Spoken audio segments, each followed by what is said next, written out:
For decades, global politics came with a script. Powerful nations spoke the language of values: freedom, democracy, human rights, stability. But lately, something has changed. The words are still there, but the performance feels rushed, the conviction thinner, and the mask cracked. Welcome to. Today we're talking about what happens and why the world is starting to notice. For a long time, global leadership relied on a simple formula: act in your own interest, but explain it as virtue. Wars were interventions. Sanctions were defense of values. Economic pressure was responsibility. And for a while, this worked. Not because everyone believed it, but because the story was consistent enough to maintain order.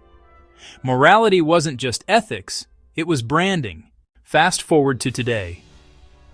Across the world, not just in the United States, leaders are speaking differently. Less apology, less explanation, more statements that boil down to, "This benefits us, deal with it." Foreign policy is no longer wrapped in poetry. It's delivered in headlines, sound bites, and viral clips. And when power stops pretending to be moral, something interesting happens. The audience stops pretending too. Let's be honest, modern geopolitics sometimes sounds like this. We strongly believe in international law, except when it slows us down. We support sovereignty, unless it conflicts with our interests. We value peace, but only on our terms. Morality hasn't disappeared. It's just optional now, like a subscription feature you can cancel when it's inconvenient. And the world has noticed. This isn't random. Several forces are colliding at once. Economic pressure is rising. Trust in institutions is falling. Social media rewards boldness, not nuance. Voters respond to strength, not subtlety. So leaders adapt.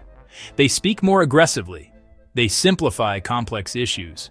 They perform confidence instead of consensus, not because it's noble, but because it works. Here's the twist. When powerful countries stop pretending to be moral arbiters, smaller nations adjust their expectations. Allies hedge their bets.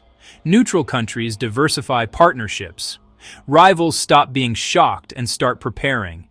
The illusion of moral leadership fades, and what remains is something colder but clearer: interest, leverage, power.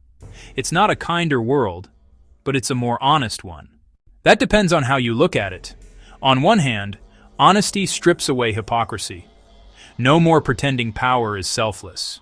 On the other hand, without moral language, restraint weakens. And when no one feels obligated to justify themselves, escalation becomes easier. When power stops pretending to be moral, it doesn't become neutral, it becomes raw. This moment in global politics isn't about one country or one leader. It's about a shift. A world where morality is no longer the headline, just the fine print. Where strength is marketed openly, and where nations stop asking, "Is this right?" and start asking, "Can we get away with it?" Understanding that shift doesn't mean endorsing it, but ignoring it means being unprepared for what comes next. This is Contemporary Events Live. If you want more analysis, satire, and context behind today's power struggles, subscribe. Because in a world where power stops pretending, clarity becomes survival.